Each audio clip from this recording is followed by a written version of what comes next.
thought appears, and within seconds, it feels like you. Not just something passing through the mind, but something personal, important, urgent, maybe even true. That is how a small mental event becomes a whole inner atmosphere. The trouble is not that thoughts arise. The trouble is the attachment that follows. We grip them, defend them, obey them, and call that identity.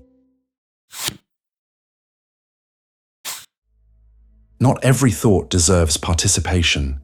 Some only need to be seen, then allowed to pass. That sounds simple, but ego makes it difficult. Ego does not only appear as pride or superiority, it also appears as attachment to mental content. A thought arrives about fear, regret, judgment, comparison, and the mind treats it like a command or a confession. Instead of being noticed, it gets claimed. Once that happens, the thought gains weight. You are no longer observing it, you are carrying it.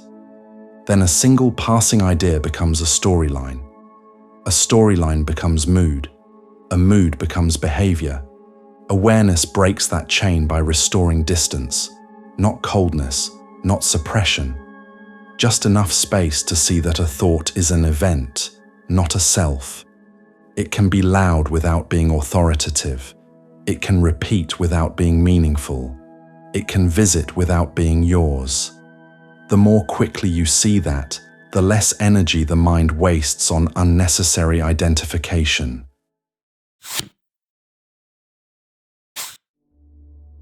Imagine you send a message and do not get a reply. A thought appears. They are ignoring me. Then another. I said something wrong. Then another. This always happens. None of that is unusual. The mind produces interpretations constantly, but the real shift happens in the next moment. If you fuse with the thought, the body tightens, the mood changes, and the whole situation starts to feel personal. You may replay the message, invent motives, rehearse explanations, or drift into quiet resentment. What changed? Not the facts, only the degree of identification. A thought is not a verdict. When you forget that, ego takes the microphone. It wants certainty, protection, and narrative control. It would rather keep a painful interpretation than remain in open space.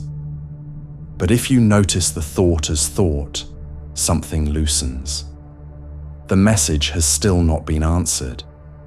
The uncertainty is still there. Yet the mind is no longer being treated as a courtroom. One sentence arose. One sentence can leave. That is why awareness matters here. It does not remove thought. It removes the reflex to become whatever thought just appeared. Catch one sticky thought each day and do not continue it. Do not argue with it. Do not decorate it. Just notice it.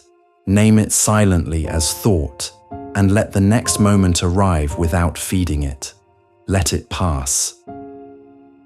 The mind will keep producing noise. That is not the problem. Suffering deepens when every thought is treated like identity, evidence, or instruction. See the thought, loosen the grip, and stay with what is actually here. That's the principle. Now go practice.